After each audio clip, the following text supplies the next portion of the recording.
Chers amis, bonjour. J'ai la chance d'être dans les cuisines du Volant. Ce sont des jeunes qui débutent. Le Volant, c'est un restaurant très connu dans le 15e arrondissement, rue Béatrix Dussanne. Il a été créé par un pilote automobile qui malheureusement nous a quittés à 95 ans. À mes côtés, Philippe. Bonjour Philippe.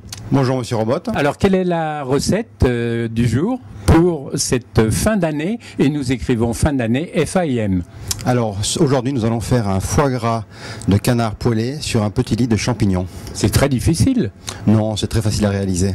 Alors allons-y. Le jeu consiste, et ce n'est pas un jeu puisque c'est une recette, à le poêler. Pour le poêler, il faut une poêle. Excellente réponse mon cher Philippe, ça me paraît indispensable. Donc nous allons poêler. Alors qu'est-ce qu'il faut? Une vieille poêle est préférable à une poêle anti-adhésive. Exactement. Donc il faut bien chauffer la poêle, qu'elle soit bien chaude. Très très chaude, n'ayons pas peur. Vous ne les salez pas Philippe avant ni après? Non, après. Moi je les sale pendant la cuisson. D'accord.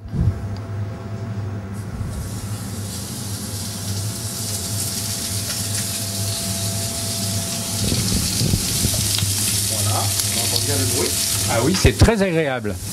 Écoutez l'escalope de foie gras qui chante. Là j'assaisonne un tout petit peu du premier côté.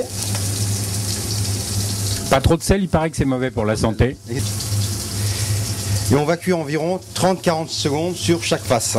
Une fois que le foie gras est saisi, je peux baisser un tout petit peu le gaz. Je pense que ça va être bon pour le premier côté, je retourne. Et oui, très belle couleur. Regardez, c'est facile. Quelques secondes à peine viennent de s'écouler. Voilà. Ça chante toujours, mais c'est de l'autre côté. Je vais pouvoir assaisonner le deuxième côté. Et laisser cuire encore 30 ou 40 secondes. On en mangerait. Le foie gras rend beaucoup de graisse, donc il faut poser l'escalope de foie gras sur un sopalin qui va permettre d'éponger un peu la graisse. Je vais dresser sur une assiette chaude. Avec un peu de... Je vais mettre un petit lit de chanterelle à pieds jaunes. Chanterelle à pieds jaunes, c'est la pleine saison. Je crois qu'on peut remplacer également ces chanterelles à pieds jaunes par des champignons de Paris. Oui, champignons de Paris ou pleurotes. Il dresse ses escalopes sur ce petit lit de chanterelle à pieds jaunes. Et en fait, je crois que nous allons pouvoir passer au restaurant, mon cher Philippe, et déguster. Éguster, comme on dit en Sologne. Mais une petite touche de persil. Pour la couleur, comme dit Paul Bocuse. Et on peut mettre après un coup de poivre du Moulin. D'accord. Vous savez quel est le surnom en cuisine de cette petite pluche de persil? Non, j'ai oublié. Hélicoptère. On fait l'hélicoptère. Voilà, on fait l'hélicoptère. Donc maintenant, il ne nous reste plus qu'à déguster. Et c'est ce que vous allez faire avec votre associé, Titou. Alors, qu'est-ce que vous allez boire avec cela?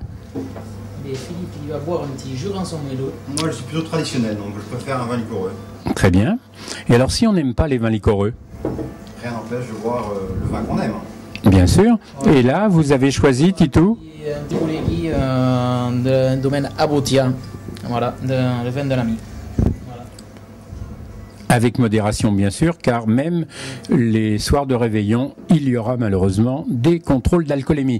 Joyeux Noël et joyeux réveillon du Nouvel An.